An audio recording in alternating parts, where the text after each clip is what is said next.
Hello YouTube, it's Veteran Mountain Man here again, and I'm sorry I had to take a day or two off. I had to do some maintenance around my house, including replacing the kitchen sink faucet and most of the plumbing on the kitchen sink. Anyhow, today's topic on the Constitution is going to be Amendment 6 and Amendment 7. We might even make it into Amendment 8 today, but we're going to see how the time runs.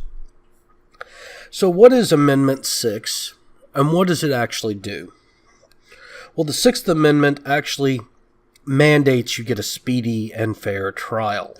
And that trial is by a trial of your peers, which means people who live in the same area as the crime was committed. It also states that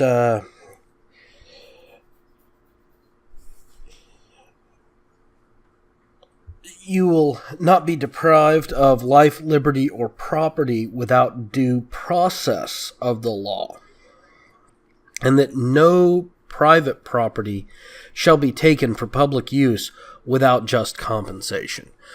So what does that really mean? Well, basically it boils down to the government can't take your land without paying you for it. The government cannot take your property without reimbursing you for it. And it's one of the reasons I hate some of these new drug bust laws, where if they catch you with a bunch of money, they confiscate the money whether or not you're prosecuted for drug trafficking. They take the money and you never get it back. And the reason they say this is because it reduces drug crime. Well, it also violates the Sixth Amendment. And there have been a few cases that have been going on for a while now, and I'm hoping now that we can get a more consistent originalist Supreme Court set up, we can get the Sixth Amendment back in full force.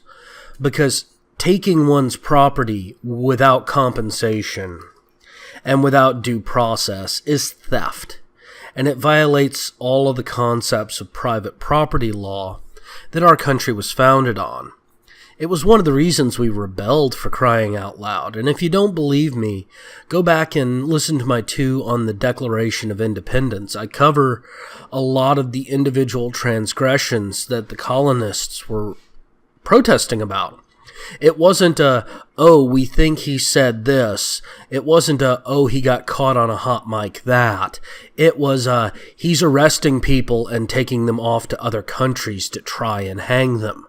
It was, he's taking people's private property and saying they have no right to reimbursement because it's all property of the crown. It was, we're going to enforce a tax on you on a standard necessary good without your input and without your ability to vote the tax down. And then we're going to pass a levy that states you have to buy X amount of that good. These ideas starting to sound familiar? Now, Amendment 7 states that in all criminal prosecutions, the accused shall enjoy the right... Oh, wait, that's 6. My bad. Here is 7. In suits of common law, where the value of controversy shall exceed $20, the right of trial by jury shall be preserved. That basically means that you have the right to go into a small claims court, but you also have the right to go and actually seek a civil trial with a civil jury and not just a judge deciding. Now, I know everybody sees these Judge Judy, and we used to have the People's Court on television, and I'm sure there is some sort of new judge now doing something very similar. Those are common law small claims courts. They are where the total amount is under $500, and the people then sign a legal waiver, waiving their trial by jury, to be arbitrated by a judge. And that's what you see. But in the United States, you still have a right to a trial by jury for those. It also states that no fact tried by jury shall be otherwise re-examined in any court of the United States than according to the rules of common law. So it basically gives you the same rights of appeal and so on and so forth. Now, let's get into the Eighth Amendment because we have some time here. And that is, excessive bail shall not be required, nor excessive fines imposed, nor cruel and unusual punishment inflicted. Now, a lot of people know about the cruel and unusual punishment, but a lot of people don't know about excessive bail or excessive fines. And this is one of the reasons in a lot of jurisdictions in the United States, even fines for things such as violating building code have to go up for public vote. And this is why I don't like the idea of punitive fining as well. Because under the Eighth Amendment, you can't punitively fine. You cannot make the fine big enough to discourage people from doing something. So, when somebody tells you we need to raise the fines on this because it's not deterring people, tell them they need to go read their Eighth Amendment. Because according to the Eighth Amendment, that's illegal.